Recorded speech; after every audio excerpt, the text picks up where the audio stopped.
Bonjour à toutes et à tous. Ravie d'être avec vous pour ce beau colloque et cette belle thématique de grandir. Alors effectivement, moi je vais la traiter sur un de mes sujets préférés, la question transculturelle. Alors la question transculturelle qui est large aujourd'hui, puisqu'il s'agit de toutes les situations où les enfants, leurs familles et les enfants donc traversent des mondes, des langues, des situations, des structures familiales. Donc les enfants de migrants, les enfants qui eux-mêmes migrent, ou les enfants mineurs isolés, mineurs non accompagnés, les enfants qui s'expatrient avec leur famille, les enfants qui sont adoptés d'un autre lieu, d'un autre monde.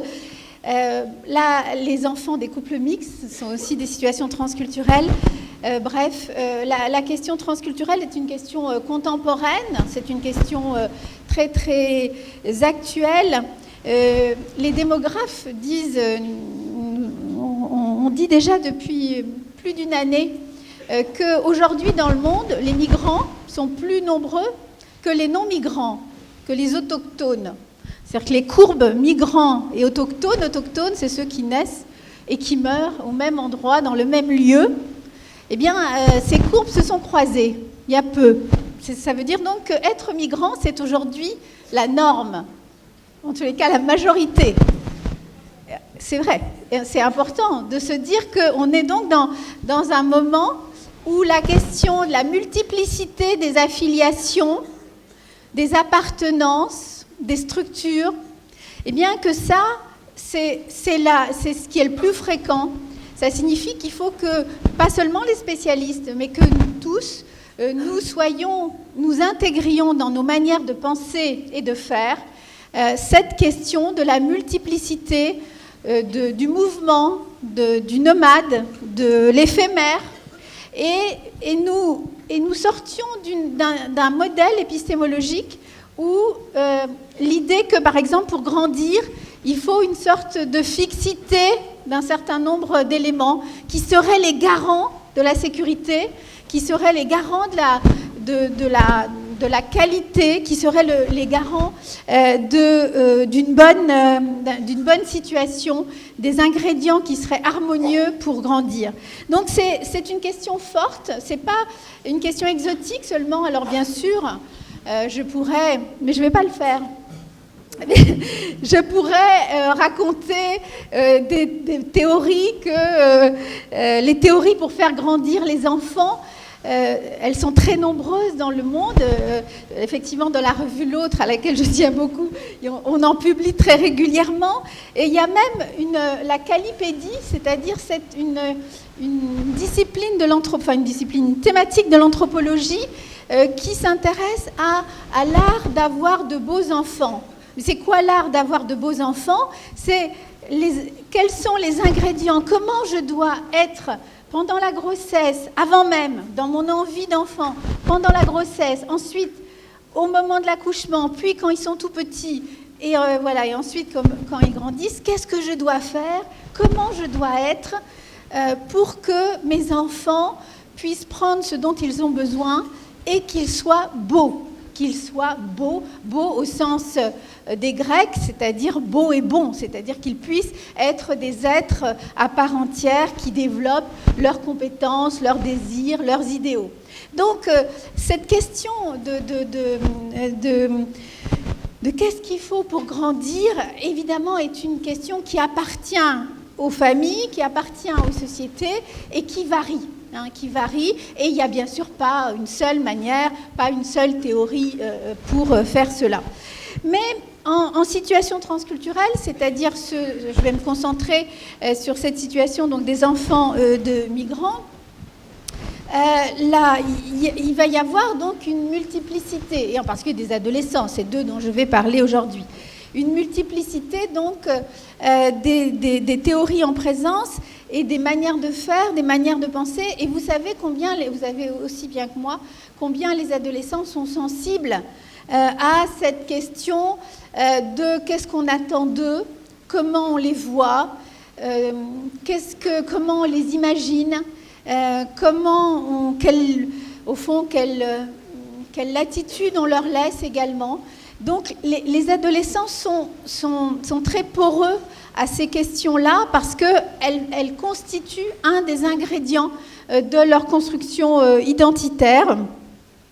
Et ils vont, dans une société multiculturelle, ils vont négocier entre ce que la société leur renvoie, les attentes, les projections de la société dans laquelle ils sont, ce que leur famille attend d'eux. Il peut y avoir bien sûr des petits écarts, mais aussi ce qui va se passer avec leur père dans les groupes, dans les quartiers, dans les villes, où il va y avoir une rencontre, des interactions, des liens entre ces différentes manières de penser les choses. Et vous savez combien à l'adolescence la question des pairs est importante, la question du groupe est importante, et donc la nécessité de négocier avec cette multiplicité d'appartenances, avec cette multiplicité de possibles. Et d'ailleurs, un certain nombre d'adolescents, dans leur construction identitaire, vont s'identifier encore à un troisième lieu, c'est-à-dire ni la société d'accueil, qui est la leur, ni les images attendues ou les projections attendues par leurs parents, mais encore un troisième lieu qui pourrait être, par exemple, je ne sais pas, en fonction des moments, la culture des Noirs américains, aujourd'hui des tentations de radicalité, par exemple, c'est encore un autre lieu, mais il y en a beaucoup des lieux possibles, des lieux qui vont servir d'attraction et qui vont servir aussi l'illusion qu'on va faire un métissage, on va ni l'un ni l'autre, mais on va choisir soi-même une troisième source d'identification, une troisième source d'affiliation où je vais pouvoir trouver ma propre voie. Je prendrai tout à l'heure un ou deux exemples cliniques en fonction du temps, mais cette question de la recherche d'affiliation tierce, d'autres lieux, d'autres possibilités pour les adolescents, nous le voyons beaucoup aujourd'hui, mais nous voyons surtout beaucoup se modifier les figures, ce qui montre cette nécessité et ce qui montre aussi l'importance de comprendre ces éléments en termes de processus et pas seulement en termes de fascination qui serait liée au contenu. Bien sûr, le contenu peut intéresser, mais c'est surtout le processus d'identification qui est, pour les adolescents et pour les jeunes adultes, qui est important. Donc ça, c'est le premier point. Le deuxième point, dans la multiplicité des situations migratoires, par exemple à la maison de Solène l'année dernière, nous avons à peu près reçu des familles qui parlaient une vingtaine de langues différentes dans le dispositif transculturel. Donc ça semble beaucoup. En réalité, c'est le reflet de cette multiplicité, mais ça signifie que cette question de la diversité des langues, de la diversité des familles, de la diversité des histoires, doit être prise en compte en tant que telle, non pas comme un obstacle, mais comme une sorte d'élément qui constitue la clinique contemporaine et qui va permettre que ce soit des ingrédients au service de la construction des adolescents, au service des projets et des adolescents et de leurs parents. Alors, je disais des histoires différentes, mais bien sûr parce que dans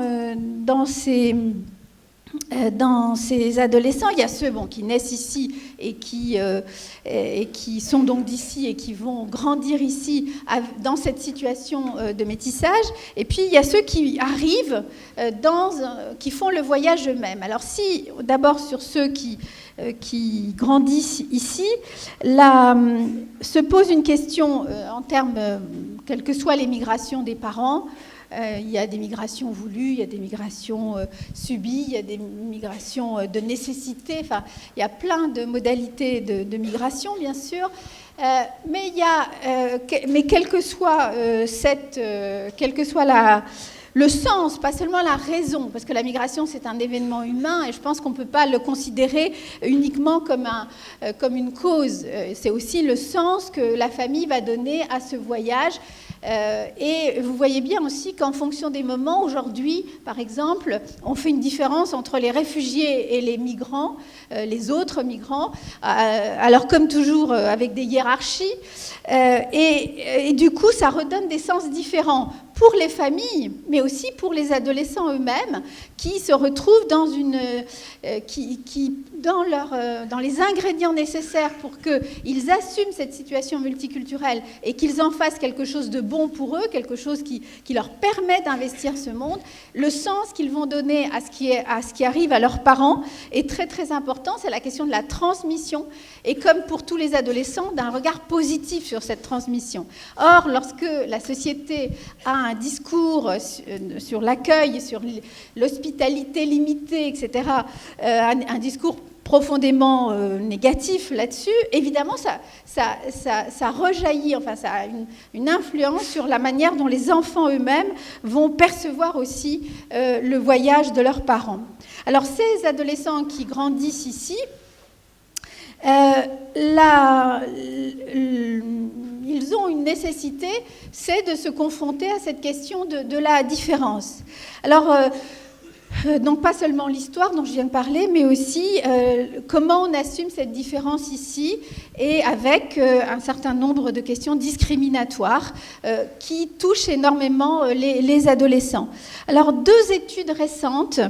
Je citerai surtout celle de l'OCDE qui a été faite donc, qui est parue en 2016 mais qui a été faite pendant l'année 2015. Donc une étude faite sur l'ensemble des pays de l'OCDE.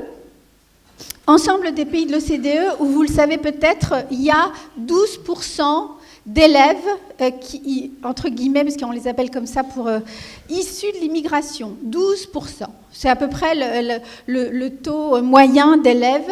Et en France, on est juste en dessous de ce taux-là. Donc, on n'en a pas beaucoup plus. On est à peu près à la moyenne du taux de l'OCDE, 12%. Alors, bien sûr, ces enfants de familles migrantes peuvent être... il y en a beaucoup plus dans certains endroits, à des endroits qui ressemblent quasiment à des ghettos, c'est-à-dire des zones de retirement, et beaucoup moins à d'autres endroits. Mais la moyenne, c'est 12%. Et alors l'étude s'appelle « Trajectoire et origine ». C'est la première fois d'ailleurs où en France, il a été possible de faire une étude qui intègre dans la trajectoire des enfants, donc de l'école primaire jusqu'au travail. C'est ça la trajectoire, hein, c'est toute la trajectoire scolaire jusqu'à l'insertion professionnelle. Donc c'est la première fois donc en France où on a pu étudier cette trajectoire en relation avec les origines des parents. Parce que d'habitude, nous n'avons pas, enfin, c'est pas moi qui ai fait cette étude, c'est l'OCDE, mais d'habitude, en France, il n'est pas possible de faire ces études parce qu'il n'est pas possible d'intégrer, ou alors de manière, les chercheurs le savent, ils le font de manière un peu indirecte, mais c'est assez difficile d'intégrer la notion d'origine des parents, de langue maternelle, parce qu'il y a cette notion que qu'on n'a pas le droit, ce qu'on appelle de manière négative les statistiques ethniques, mais ça signifie que donc on ne peut pas faire la preuve au fond des discriminations en fonction des origines. Mais ça, cette étude de l'OCDE qui s'appelle donc Trajectoire et origine, a pu le faire, a pu intégrer ces éléments-là et a pu suivre en France, en métropole et dans les DOM, à peu près 2000 trajectoires d'enfants et de jeunes adultes. Et qu'est-ce qu'ils ont mis en évidence alors, qu'est-ce qu'ils ont mis en évidence ? Plein de choses, hein, l'étude est très facile à trouver, mais il y a un élément que je retiendrai pour aujourd'hui, dans la question du grandir, c'est que, oui, il y a bien une discrimination en fonction des origines chez nos enfants de migrants en France, et à l'école y compris, à l'université, il y en a une, mais elle est que pour les garçons. Je vous assure. En tous les cas, la différence significative, c'est pour les garçons.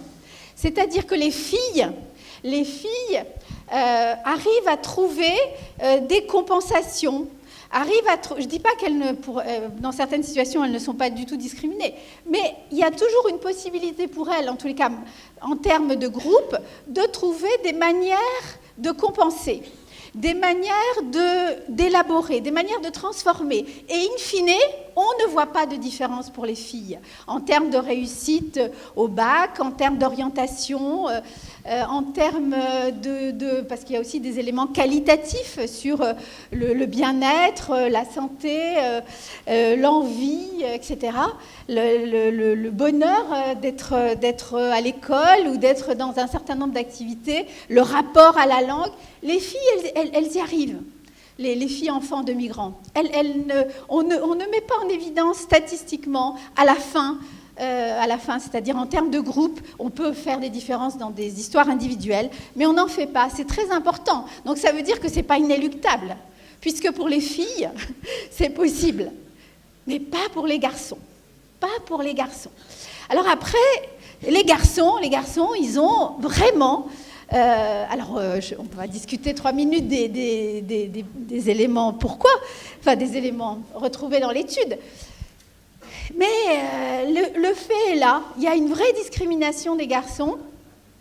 Il y a, en termes de vécu de discrimination, il y a des éléments qui sont des éléments, on pourrait dire, subjectifs. Hein, les garçons...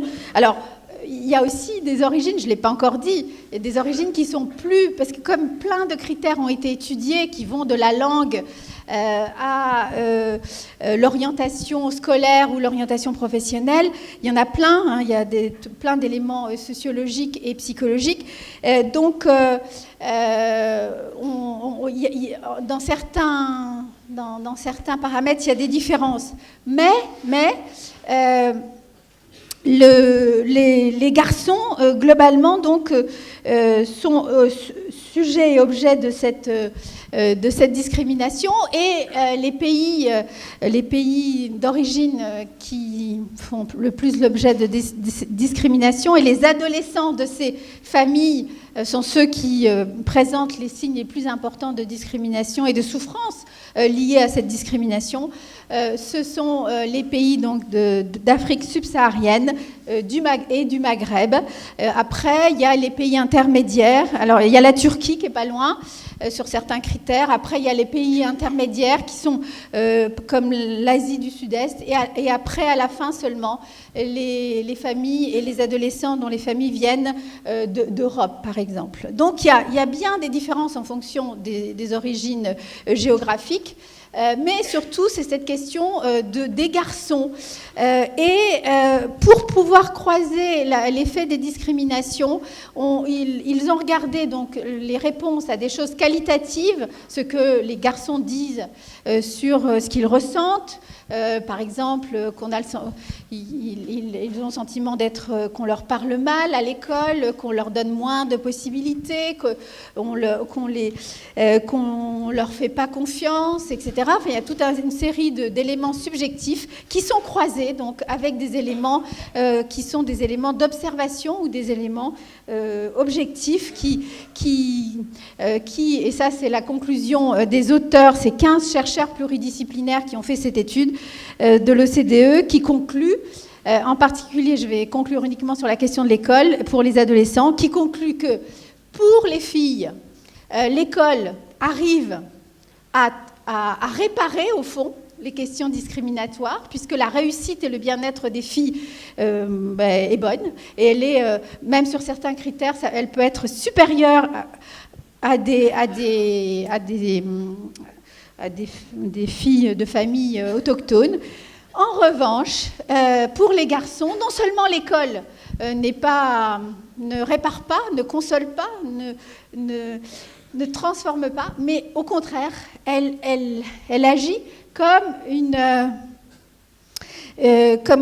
institution qui vient renforcer ces inégalités, ce vécu de discrimination, ce sentiment d'impossible ou d'impasse pour les garçons. Alors après, sur le plan psychologique, des études transculturelles ont été faites dans différents pays et aussi bien par des sociologues que par des psys qui essayent de comprendre, parce que cette donnée, qui est une donnée qui a été démontrée récemment pour la France et qui est vraie dans les autres pays européens, il y avait déjà des études partielles qui avaient été dans ce sens, qui montrent que c'est pas si facile de grandir quand on est un garçon dans cette situation.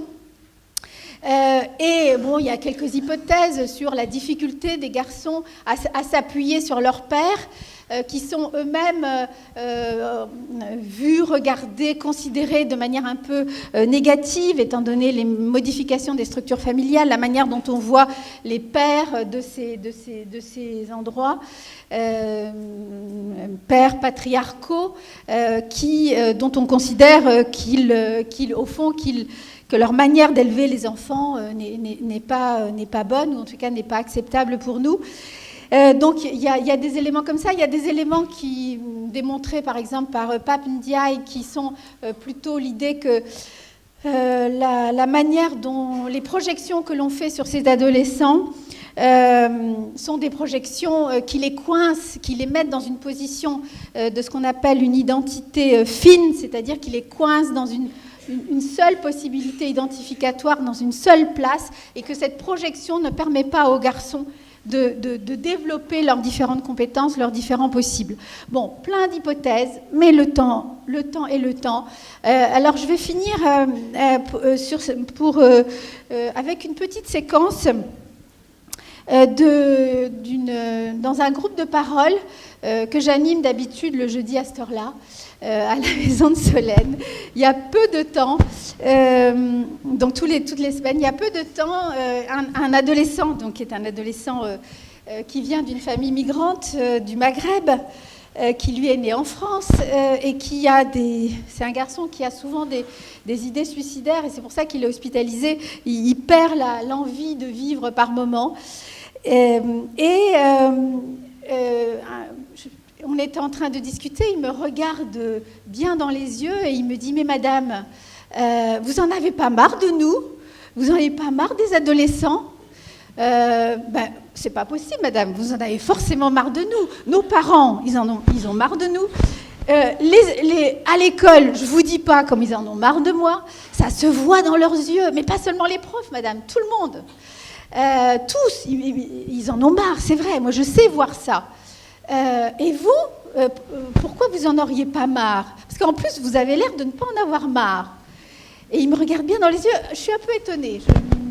Je m'attendais pas, non pas à cette question, parce que les adolescents dans un groupe de parole peuvent poser des questions, bien sûr, mais je ne m'attendais pas à ce que ce garçon-là en particulier, et je vous dis mon contre-transfert, ce garçon-là en particulier, qui est toujours en train de faire des passages à l'acte, et une réflexion, une sorte d'insight sur ce que moi je pense, sur ce que moi je pense de lui, ou sur ce que moi je projette sur lui. Donc je suis surpris, non pas par sa question, mais par sa capacité à m'interroger et à se mettre au fond à ma place et à essayer de comprendre qu'est-ce qui fait que moi j'ai l'air si contente d'être là tous les jeudis matins à discuter avec eux. Et alors je lui dis n'importe quoi, parce qu'il fallait lui répondre quelque chose, et je lui dis parce que les adolescents sont aimables. Je lui réponds, vous voyez la généralité, mais au moins ça me permet parce que et alors il me regarde et il dit je comprends. Je comprends. En fait, vous voyez ce qui est possible pour nous. Et bien voilà, on s'arrêtera sur ce possible-là. Je vous remercie.